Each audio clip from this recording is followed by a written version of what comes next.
Alright, time to go fishing.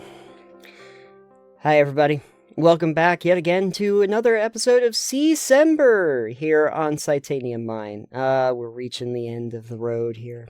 So you know what I think? I think it's about time that we go fishing. Because we're going to talk about Lake Minnewaska. You know, the very well-known game Lake Minnewaska. Okay, first checklist. Fishing. Yeah, that's basically everything you do in the game. Diving, sharks, pirate. No, none of those. Sea monsters. I'm going to say yes. One. Kind of. Not a scary one, though.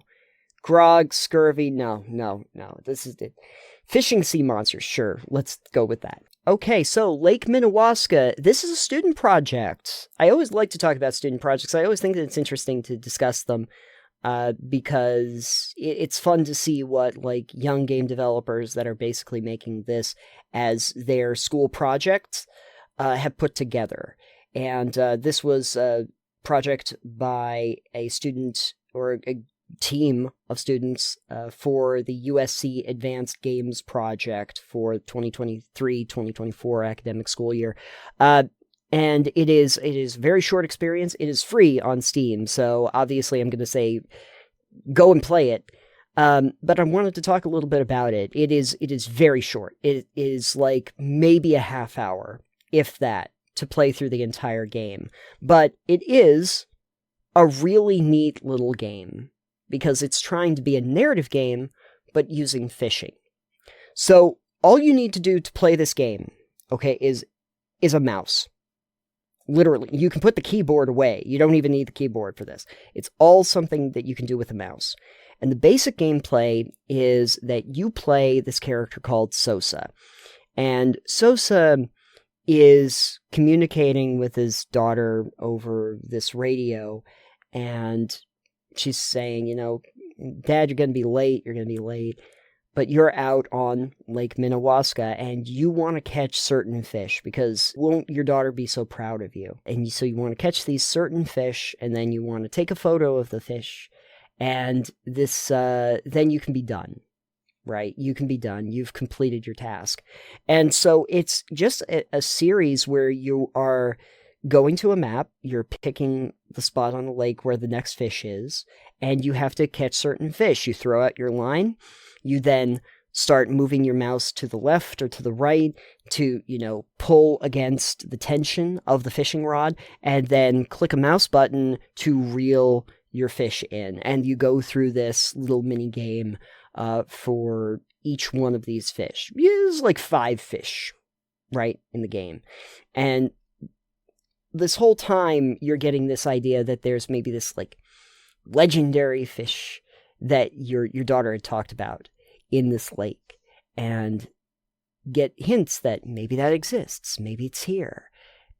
And you start to realize that this is a narrative game that's about more than the fishing. So I don't want to really give it away, but you do start to realize that this is much more of a narrative game that is more of a personal experience, kind of like a walking sim, but a fishing game that has a little extra going on under the surface. The game, it actually looks really nice. It has a very nice graphical style, so, you know, tip fedora to the art team and to the general design team, the soundscape, the voice acting. Oh, I should have mentioned, this is, for a short student project, they actually did have a couple people that came in and did the voice acting for it. It's not a long game, it's not a complex game, it's a very straightforward one. It's very easy for you to play, very easy for you to do, but that tells a nice little story that's really more small and personal story about just a couple people. And this is one of the reasons why I like talking about student projects. I've played some student projects that were much longer and much larger. Arid comes to mind. They are always trying to do something special. Lake Minnewaska is just one of those examples of just throwing something out there, letting people be able to play it and say, look at this thing that we made. With no avarice to it, with no big studio over the top of you saying, I hope this turns a profit, you know. It's nothing like that. It's we're trying to show that we can create interactive art. And we don't have a lot of resources available to us, but we're a plucky team, and we're going to put something together. You might actually be surprised by the amount of people that were involved in this, because there was quite a team of people that were not just producers, but did a lot of the artwork and the audio design and everything, and it's nice to see them do this. I'm hoping that they have the ability to get jobs in the industry or do indie projects that might expand upon this. Because, like I said, it's a very short game. You know what it kind of reminded me of in terms of tone and look and feel? It reminded me of Firewatch.